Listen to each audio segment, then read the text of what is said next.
Hey guys, it's Callie. Stick around for the end of the episode for our Q&A, where we answer your questions you've submitted about 1232. Enjoy the show. This episode of 1232 is sponsored in part by Oasis Family Media and its family of companies including Oasis Audio, Enclave Publishing, and Sky Turtle Press. Publishers of the forthcoming epic Edmund Spenser's The Fairy Queen, rendered in modern prose by Rebecca K. Reynolds and illustrated by Justin Gerard. For more information, visit fairyqueen.com. That's fairyqueen.com, or find the link in the description below. Hello 1232 listeners, this is Callie Sioux, and I'm excited to tell you about Dramify, the ultimate platform for creators and fans of audio dramas. With oodles of genres, hundreds of shows, and thousands of episodes, Dramify is your go-to streaming service exclusively for family-friendly audio dramas. Whether you're a devoted listener or a creator of a family-friendly masterpiece, Dramify has something for you. And guess what, 1232 listeners? You can now enjoy 1232 on Dramify. Just go to dramify.com/1232. That's DRAMAFY.com/1232 and get started for free. Happy listening. Chapter 27. Ragar woke up face down on the table the next morning, with the blood dried in his palm. Groggy, he stumbled toward the door. He had to stagger around Calabozo, who pawed at the stone floor, wanting out. He opened the door, and the horse crowded him, pushing him aside, and bolted. Ragar reeled sideways, yelling at the horse, almost falling off the steps. He blinked in the light, his head pounding. He looked toward Brecon, where a large storm was building on the horizon. Ravens swarmed the gate. They were gathered around the captives Ragar had hung the day before, the corpses swinging in the breeze. He watched Zorreale's horse wander around the courtyard. Ragar's memory slowly awoke. He looked at his hand and realized what had happened last night. Bound to Zorreale in life and death by blood oath. He knew Zorreale took it seriously, but he did not. Staggering to the water trough, he washed his hand, making it bleed. He reached over and cut a strip of a nearby soldier's cloak and wrapped his hand, giving a cocky stare at the soldier, who tried not to look at what Ragar was doing. He got to the end of the cloth, his hands shaking from the alcohol in his blood, and grunted. "Tie this off!" He spat on the soldier. The man listened obediently and tied it. "Not on the inside, idiot! On top of the hand!" The soldier mumbled and shyly added, If you could keep from swaying, my lord, I could..."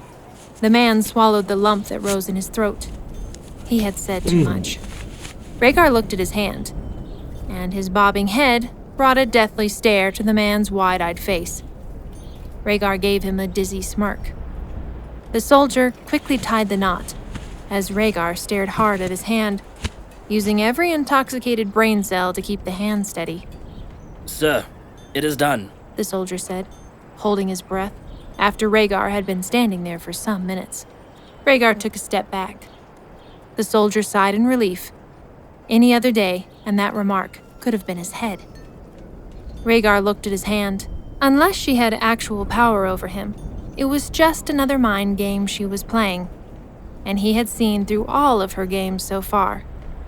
Something better would come along, and he would move on. But until then, he would play along and see how far he could get. He was still unaware of his surroundings as his headache moved from the back of his head to the front, crowding in on his eyes, making even the gray day seem too bright. Zorreale stormed past him, her robes flowing behind her, yelling at whoever left the door open. She stopped at the bottom of the stairs and whistled for her horse. The horse trotted over to her, its ears pinned. Zorreale turned around and locked eyes with Ragar. "Sleep well?" Ragar grunted, then bowed to her with a sweep of his hand. His back stiffened as he rose back up, surprised by his actions. Zorreale only smiled as she walked past him up the steps. saying over her shoulder she was glad to see the wind chimes Ragar had brought her. He gave the swinging corpses an amusing look as they swayed in the wind at the gate. Now that the rebellion was broken, Ragar hoped to reap the benefit of Vera's cunning and bring the priest's head on a platter. It would be worthwhile to bring Cardigan in as well, but Ragar had little respect for the boy, and he thought to himself that, without the priest, Cardigan would fade away even if he wasn't caught. The boy had never struck him as any type of leader, much less a warrior, certainly no match for himself. Another day in Brecon had begun, a new era. Absolute power was theirs. No more watching out for ambushes, or aimlessly pursuing saboteurs for a whole day. Now, the people would cower when he rode by, and jump when he spoke. No one would protect or aid the rebels anymore. He watched the ravens circle in the sky and grinned.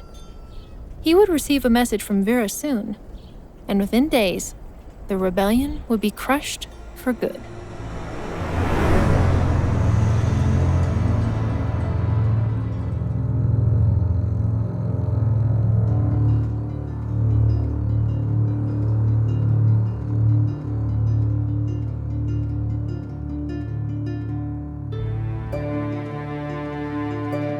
Below the castle lay the River Hornby, surrounded by tall trees and dense undergrowth. It was deep enough to be chest high on a horse, and swift enough to require strong swimming to reach the other side. The river ran right through Brecon town and on to the forest and the blackened land still smoldering from the fire. Now, struggling to cross the current, was the rangy gray beast that Ragar had put so much faith in. Vera and the hound were one and the same, both living half-lives by Zorreale's enchantment. The dog shook itself off and put its nose to the ground, at last finding the path it was looking for. It headed toward the burnt forest, stopping only to look over its shoulder and howl.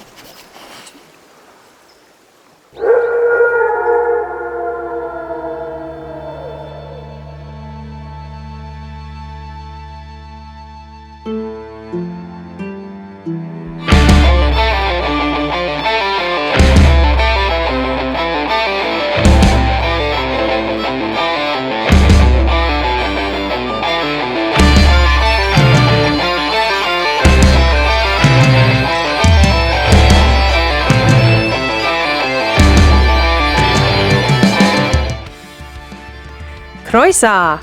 How fare thee all? We are here in episode 26, a very short episode, yes, but it has provided us the opportunity to sit down and answer your questions about the show.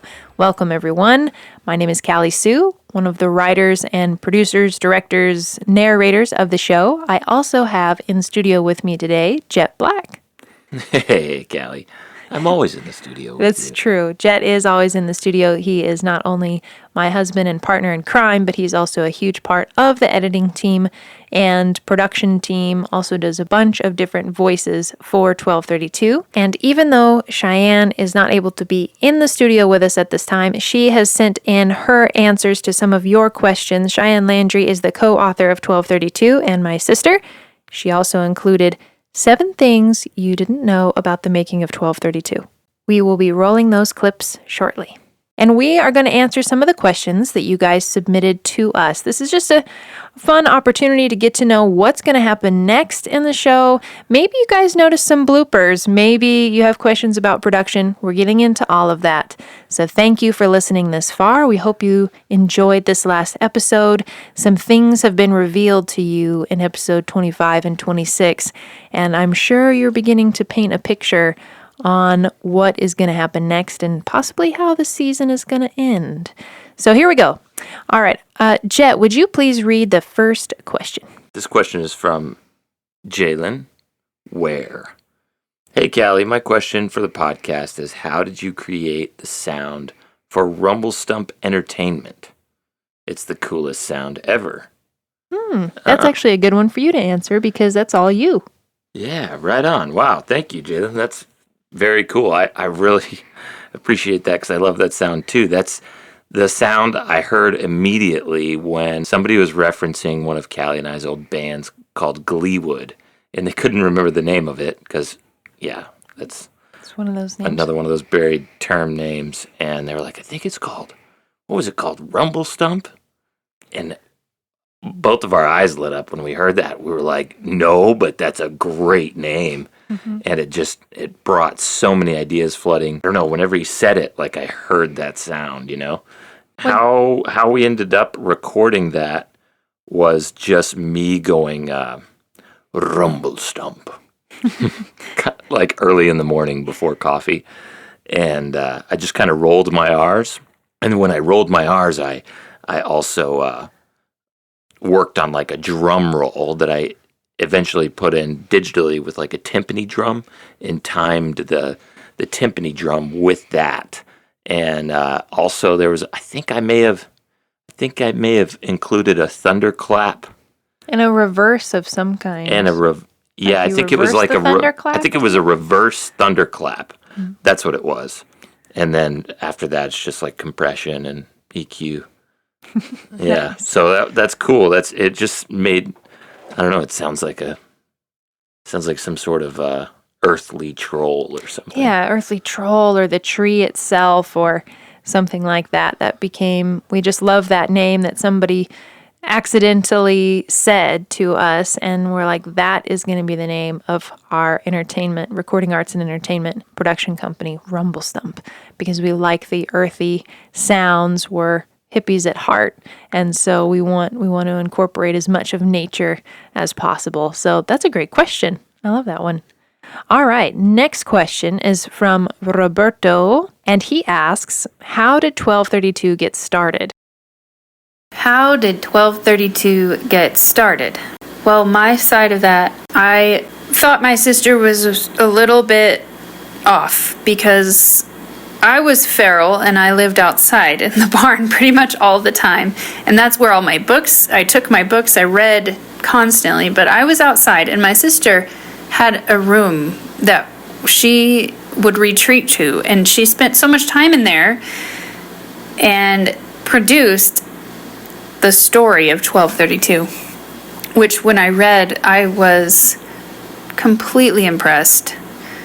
But I was very reserved about the story. I didn't show a lot of enthusiasm in the beginning because I was like, whoa, that's cool. I'm glad you did that. But I was like, go for it. Make a movie out of it someday. Cool. If you know the timeline, that's funny. The timeline of 1232, she wrote the script. Her senior year, we created a movie trailer or a short film out of her script, picking scenes out of it with a volunteer crew. And 3 days of filming, possibly there might have been 4. But anyway, that's where my involvement with 1232 really began, because she had made all these plans and I had watched her pray over everything and then pursue what God had put on her heart with faith. And I was like, wow, that's really cool. My little sis is rocking it. And when it came down to 2 weeks before filming, there were some big holes in her production crew and lineup and cast. And so she asked me, would you help me? And I need to create a set of a castle. And I was like, okay. And there were a lot of props and things that needed to be made. And then first day of filming, she's like, I don't have anyone to play Zorreale, the villain. Will you do that? And so in addition to whatever else I volunteered to do, which was not backbreaking or anything like that, but it was so much fun to contribute to her dream and to the story, that I fell in love with the story because I practically lived the script as I was studying to do her storyboard and her, other, like the props and the things. It was just like, this is such a cool world that my sis has created. So fast forward to when I dropped out of college. And my family is convinced that I'm a writer, but I'm not. And I definitely wasn't then. And so my sister, I was away doing other things, and I got a package in the mail that was the manuscript of her original story, and she said, I want to give this to you and I want you to turn it into a book. I still have the letter that she wrote me. She was sharing her heart with me, and we both were sort of onto other stuff, but I did it. I sat down in front of a computer, being a little bit lost in my direction in life, and I just started writing, and it flowed, just like poured out, and I think it took 3 months to get the majority of the novel written. Now, that being said, 1232 continued on with many different edits, additions, stuff cut out, new characters. So much goes on there, but my involvement really began when she filmed her trailer and I fell in love with her story. And the prayers that we would sit down together with our parents and pray over her project, and just what came out of Callie's heart was so inspiring to me that I felt compelled to pitch in. And I know that was the hand of God too, but yeah, that's my side of the story. To be a little more detailed with it, her script was 99 pages. A 99-page script is like a 2.5-hour movie. Of course, with our volunteer crew of 60 folks from church and whatnot, we wouldn't be able to film a 2.5-hour movie. I wish we could have, but reading over that story and just having our whole family involved and our church family and even strangers and friends who were interested, it was inspiring, and 1232 had a very blessed beginning. It came from my sister's love of the Robin Hood stories and her love of Arthurian legend, which she was marinating in constantly as a teenager, and her pure viewpoint of life. She sees things as they are, very black and white, but this purity that comes from inside her heart is able to paint and tell a story that's just really beautiful and inspiring. So there's one answer. Yeah, the next one is from Sam. How do you decide where to place an audio effect? Who edits that? How long is the editing process per episode? That's a good one for you to answer again. That's good. Callie and I argue over these questions often. All part of the process. All part of the process. So Callie does the first round of edits. She took her whole book and, her and Cheyenne kind of went through and sculpted their main ideas and sounds and characters and places that were really important to them, especially like the horse sounds and things like that, making sure so much of that gets right in the Foley and the sound bites that we use. So they went through and annotated everything. Then Callie went back through, added kind of more detailed annotations. Then we record all the vocals one by one. Callie and myself edit those back together. Usually Callie edits all the dialogue back in place with maybe a few pauses where effects are really supposed to take place. Then we go back through and we make more detailed notes, kind of how the voices are supposed to be sitting, the location, are they far away, are they close, where things are at kind of in a scene visually. And actually Mike Darling, who produces the Apocalypse Post podcast and does short stories on there, as well as plays Smith in our 1232 drama. He is the one who really helped me formulate an idea of constructing it more like a film. So storyboarding it in a sense of like, here's our close-up of this particular action or this particular character. And then we got a wide shot, which includes all these people. That helps us narrow your focus down into what we really want you to visualize from what you hear. And so that's a huge part of it. And we send it over to KC with Caballero Sounds, who does an incredible job of doing our sound design. He even does some Foley. If there's something we missed and he really is enjoying the show and has put his heart into it, he will add that for us. So when we get that back, we get almost a totally different experience and edit. He's had a huge creative freedom in the show, and although our notes and scripts are detailed, his artistic input has been awesome. And he's been with us since episode what? Since episode 2, technically. 2? Yeah, episode 2. Yeah. So that's been awesome being able to work with him. Okay, so then he gets it back. Callie pulls out a notebook again, and she annotates everything according to timestamp on how she wants those effects to be tweaked, how the vocals are sitting, maybe there's some timing issues, and then musical score and how that's going to work, adds all that. Then it goes to my desk, and I start doing the final tweaks, replacing effects, adding in all that Callie basically pointed out. And then a lot of times as I'm doing that, I've got a keyboard hooked up and I'm just kind of playing melodic ideas as I'm listening again for the score. And that kind of helps determine, okay, this is kind of what I need to do here. This song that we've already written works here, yada, yada, yada. You'll have noticed by now that most of the characters have specific themes around them. If you haven't noticed, that's a little Easter egg for you. So if you go back and listen to anything, then maybe you'll start picking it up. But definitely take note of that because that'll lead a lot into season 2. So yeah, we do the sound next. And then as you can tell, this is quite a process that happens per episode. So this is where we argue on how many hours. I say 150 hours per episode. Jhett says...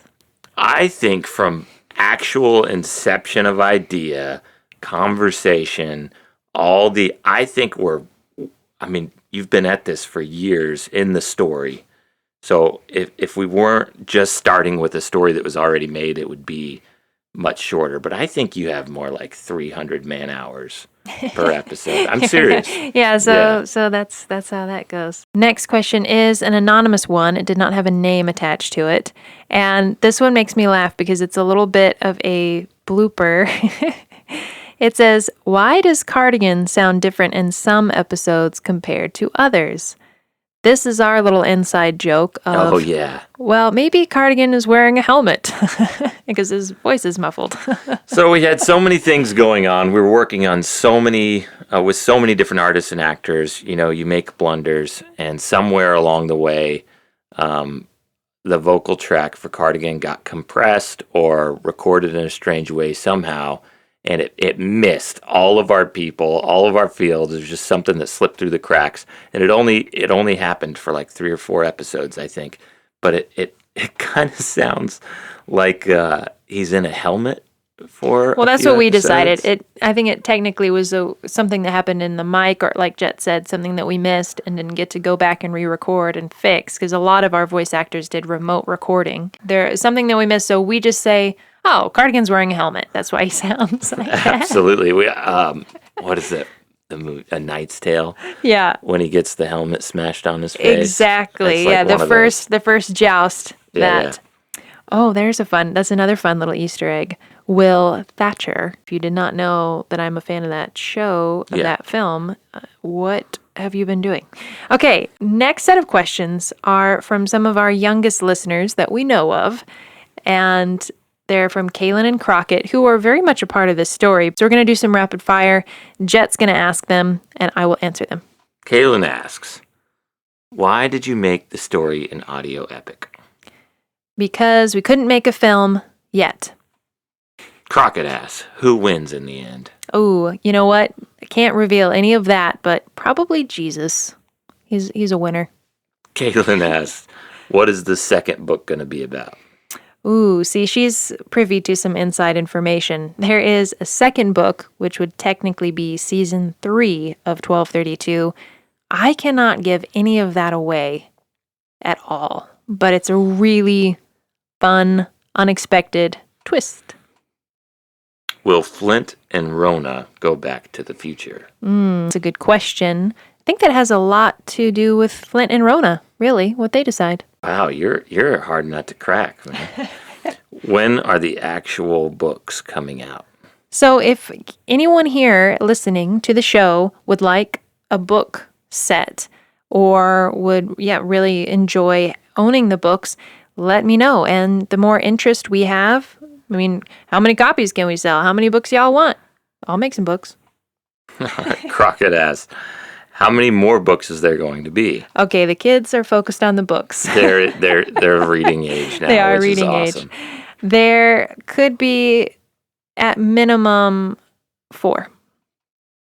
What does John Thatcher look like? Ooh, I'm pretty sure that Cheyenne and I had Russell Crowe in mind. Oh, He's wow. pretty cool. Cool. Yeah. Mm-hmm. You guys are 90s kids. Is the first book all done recording? It is. Yes, we have been able to work with everyone and get all the recording done. When all the editing and that whole production process begins, don't know. Book meaning season 1 and 2. Yes. Yeah. Yeah, so thank you, Kaylin and Crockett. Thank you, Kaylin and Crockett. Those were great. Those were good great. questions. From David, how did you get so many people to be involved? That is a bit of a miracle, to be honest. And I just have incredible friends and people who were willing to take a risk on this project and idea. And it was really the Lord who brought everybody together, because there's no way I could have hoped or assumed that almost 40 people would say, yep, sure, no problem. I'll drop whatever I got going on in my life and come to the studio or do hours and hours of vocal work for Rona or Flint, or write a song for it like Crimson Calamity or Jhett or James Dillon all the way in Ireland. Or, I mean, gosh, I was able to pay everybody pretty much, and they not much. Nope, it was all very indie. They did not get paid what they deserve by any means, but they were willing to be involved, and I think that had a lot to do with the Lord, because He's the only one that could convince everyone to join this crazy production, I think, including myself. So this one is from Karis. I think that's how that's pronounced. What's the story behind the artwork? There are other dates on it. Does that mean we'll be visiting other timelines? Ooh, she was very observant. Nice. Well, I can't really give too much away again, or maybe I just did, but the artwork was done by Niall C. Grant, an artist I found online who did a lot of art for a bunch of bands that I really like from the UK and from other parts, and he did book covers, and his style I just felt was the right bridge between a storybook style, but then also kind of modern with a little bit of sci-fi. He said yes to doing it at an indie rate, which was amazing because his artwork's very beautiful and time-consuming. He does full-on drawing and then also digital art on top of that. And so we had a conversation. There was a great reference photo that we had that was from a 1970s illustration of Lord of the Rings, where there was this Gandalf with his sword, which is Glamdring, right? I think so, yeah. And it's big, and just the whole shape of it and everything. So the sword is actually intimidating, pointed right at you, like the perspective of it. And it was just very ethereal, but kind of had this nostalgic kind of feel. And we really wanted the artwork to capture the medieval, the sci-fi, the 90s. Anyways, he and I had a great conversation about it. And the sword is Excalibur. Yeah, obviously. And if you haven't put together, you know, the relationship with the Carol Stones and Excalibur and Arthurian legend and the piercing of time and the piercing of truth, sword of truth. That's right. Is, all those elements kind of come into play on that. Yeah, and there's you'll have to go back and look if you haven't noticed if there are other dates on that kind of timeline. But those are could be some Easter eggs for other endeavors. Yeah. From Phoenix, how long will we have to wait for season 2? That's, once again, I don't mean to use it as a crutch, but that's so up to the Lord, you guys. You know, we do have everything recorded just about. I mean, there's plenty more to do for season 2, but that really is up to the Lord on the timing, because everyone has personal lives they've got, and Casey has a family, and we're traveling and playing music and doing different things. So it depends on how the Lord decides to work that out. And hopefully... It's 8 o'clock now. We're recording this. I have to have this edited in 4 hours to get it sent off to go get mastered. We both worked all day. We got to wake up early tomorrow, and then as soon as we get that back, we got to get it we've been working on this at a breakneck pace. Little snippets of our day every day for a year and a half. Of course, full days whenever we can muster it. But season 2, a small miracle is probably going to have to happen in order for it to happen soon. Mm-hmm. But we will do everything we can to dig into it, but I guarantee you we will take an editing vacation. Yes, at the end of season 1. Yeah, season 1's finale happens mid-July. So after that, you probably there won't be any more episodes for a minute. We'll be taking a break. All right, next is from Meredith. Who is the voice actor from the first episode? Everyone really loves the job that he did, and the first episode is the prologue, and you're probably wondering, where is that guy? What happened to him? That is Kevin McDonald. He is a terrific actor from Santa Fe, New Mexico, and he's been a friend of ours almost our whole lives, and he just has an incredible voice that we knew from seeing him act on stage and talking to him. And he was one of the first people that was like, oh, he can do an accent. He can do a really good accent. And he's, done Shakespeare plays and he's done other Welsh poems and things like that. Like, he's perfect. And he also looks a lot like the character would look in real life. And funny enough, just about everyone who was cast looks like their character. So Kevin just fit this character of Mir than Imris that we were going for. And so that is who is in the first episode. He does such a great job. It's so exciting. And I'm so excited that he has a quite extensive role in season 2. He does, yeah. Now I have no more. Oh. Jhett might have just... Okay, anyways. He also plays the voice of God. So anytime you need that, he's the guy to call. He is. Hey, I've got 7 things I bet you didn't know about the making of 1232 audio epic. Number 1, Callie has horrible handwriting that only I can read, because mine is worse. Number 2, one version of the story included a futuristic element. Flint and Rona came from a post-apocalyptic 2065 and were Native Americans. Number 3, the beginning was the hardest to finalize as we both wanted to yank each other's hair out. I wanted the car to be a 1969 Shelby Mustang, and of course, you know the rest. Number 4, the horses' names and colors changed several times. That was a big deal to me, by the way. Number 5, she gives me such a hard time about writing a weather report at each new scene and setting. Number 6, once we determined she would narrate the audio, I could not have a role recording as a voice actor because our voices sound so alike, but if anything had happened to her voice, I could have stepped in and kept recording. And 7, we actually went to Brecon in 2010 and explored as much of the country as we could, including Dan Rogoff, and as we walked on foot and we went up the beacons. And I actually got to go to Wales too. Callie went back not too long ago, but that's a whole nother story. And all right, so we just have one last question. Thank you everyone for submitting your questions. This is just a fun Q&A. I appreciate you guys sticking around to the end of the episode. I hope this has been helpful and fun. So Jhett, could you read the last question? From Kim. How hard or easy was it to write with your sister? How hard or easy was it to write with your sister? Well, I think the coolest part is that we were able to sort of relay write. She wrote the story, then tagged me in. Then I ran my lap, turning it into a novel, and tagged her back. She did a massive edit. which I did not agree with everything that she did.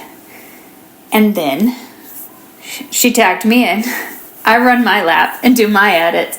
And I think that's probably why it took us 12 years to write it, 13 years, because we were doing it that way. But as you know, not all sisters can sit down at a table and hash something out. And we may not be that type of person. I don't know, because we did have disagreements over the way the story would go, but we didn't voice them. We just waited until it was our turn, and we would change the story accordingly.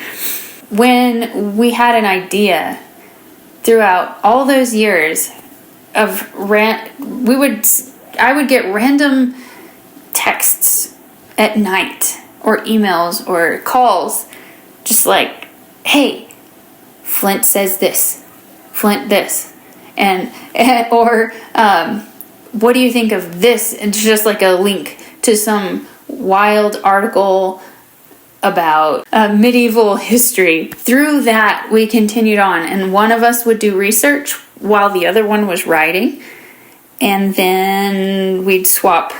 So we were always busy working on it. It wasn't the forefront of our mind or our relationship, because both of us supported each other through, we both got married the same year. She was a touring musician and I became a mother, and so we were there for each other in that.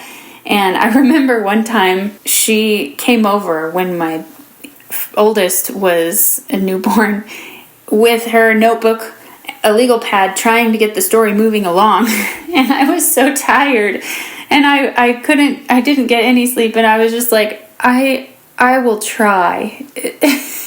And that was all I could tell her. I will try. And so she left me with a list of things to do, things to research, and, edits to make. And I was just like, okay, I'll do it. She probably got a little more frustrated with me because I did move rather slowly, especially in the editing phase. And I would get frustrated with her because she's so blunt and would be like, this doesn't make any sense, or she would get rid of a character that I had spent so much time putting into the story. We even took 2 characters. Callie, was it just 2 or was it 3? And we turned them into just one character. Like, we put all their everything together into one character. And anyway, my sister can tell me any crazy idea, and I will go, yeah, we can do that. And then I'll go back alone and scratch my head and be like, oh my gosh, how are we going to do this? But the best part was that not only were we supporting each other in life, but we were supporting each other in each of our artistic journeys. And we would not let one another quit. And 1232 was just one of those ways that we were able to spur one another on in Christ and in creativity. So we were totally blessed to be able to work together. I feel that way anyway. Yeah, it was great. How hard or easy was it to write with your sister, edit with your husband, and produce this show with your whole family? That was good. That's a great question, Kim. I mean, we both grew up working with our families. We were both home educated from very different styles of home education, very different families.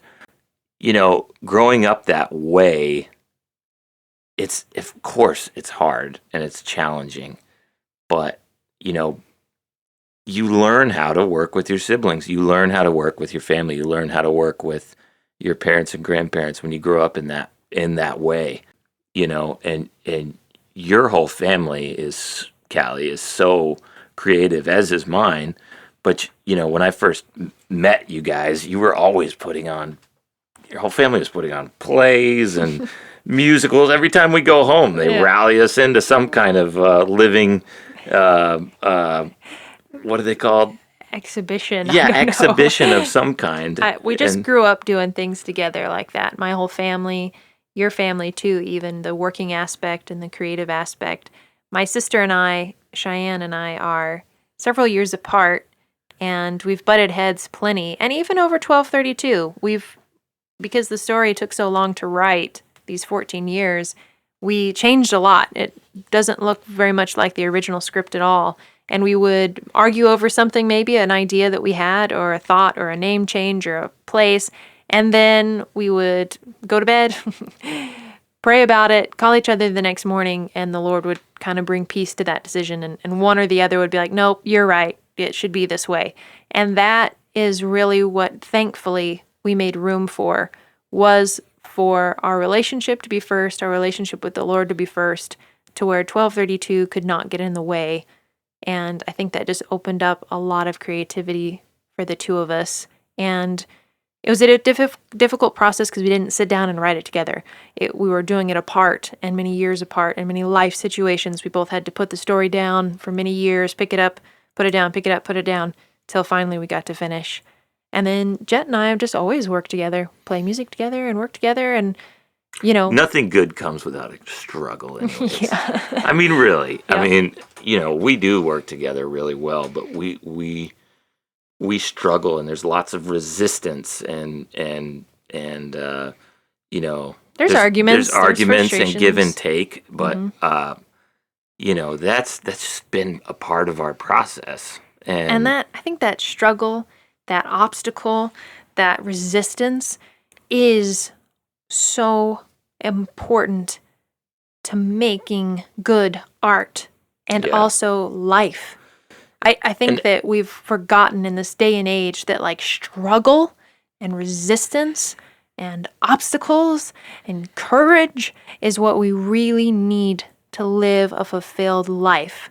I'm not talking about, you know, horrible amounts of pain, and there's things that, yes, are very debilitating, that do shut down your creativity or hurt your personal life. But honestly, like, come on, guys, we got to fight in this life. You got to fight to survive in all the emotional, spiritual, and physical ways. And for us to think that anything should be measured by how easy it is or how hard it is wrong. Life is just a struggle. And I think as artists, you might learn that a little bit sooner or easier or something. Not easier, that would defeat what I just said. But you learn it very quickly because making art is like pushing a boulder uphill.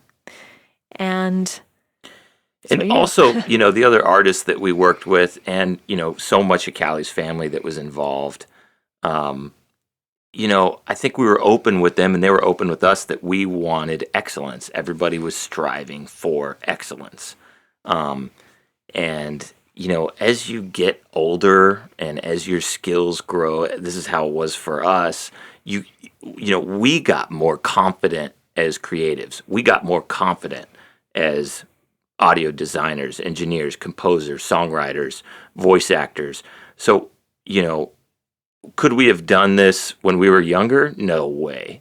No way. But, you know, we know we've put in the elbow grease. We know we've put in the hard work. We know we have so much to learn. But, you know, we can also stand on our own 2 feet when we, you know, can stand on an idea and say, no, I think this is good because I know it's good. And, you know, you got to trust me on this. Mm-hmm. And when somebody says that to you, I mean, you know, it's you know, you just roll with it as best you can. It's true. It makes a lot of the difference. And working with my whole family, like Jhett said, it's just been part of my creative process. I couldn't even imagine doing a creative project without roping them all in, even if they didn't want to be involved. Oh, that's for sure. That's for sure. They just have to be. That's what they get. Well, you know what, you guys? Thank you all so much for submitting questions. That was a really good one to kind of end on. So if you do have a family that you can work well with or that you get to enjoy things with, amazing. If you have a found family, a group of friends that you like to do that with, keep doing it. Keep working through. Yes, life is hard. That's all right. It's kind of supposed to be. You got the grit. Stay courageous. If you guys have any other questions about the show, please visit audio-epic.com and drop us a line and we'll get back to you. We can answer those. If you are looking for a way to be a part of supporting 1232 because you're enjoying it and you do want season 2, please consider becoming a Patreon member by subscribing to one of our tiers. It's less than a cup of coffee. It comes out of your bank account, you'll never know. And you can get some great behind the scenes stuff and join the whole team of people that are behind this and be part of the family. We'd love to have you. Or you can donate just right on our website, a one-time gift if you want, a one-time donation to see the next part of the show. So if you'd like to do that, we would greatly appreciate it. You can also sign up for our newsletter at audio-epic.com. You can also share the show, follow us on Instagram at 1232 Audio Epic, on YouTube at Callie Sioux, and on Facebook, 1232. All of that greatly helps get 1232 to more listeners and helps us keep the show going and continuing to employ incredible talent when we can. So thank you all, and we'll see you on the next adventure. Episode 27 comes out next Monday on Dramify and next Wednesday on all other streaming platforms. Stay courageous.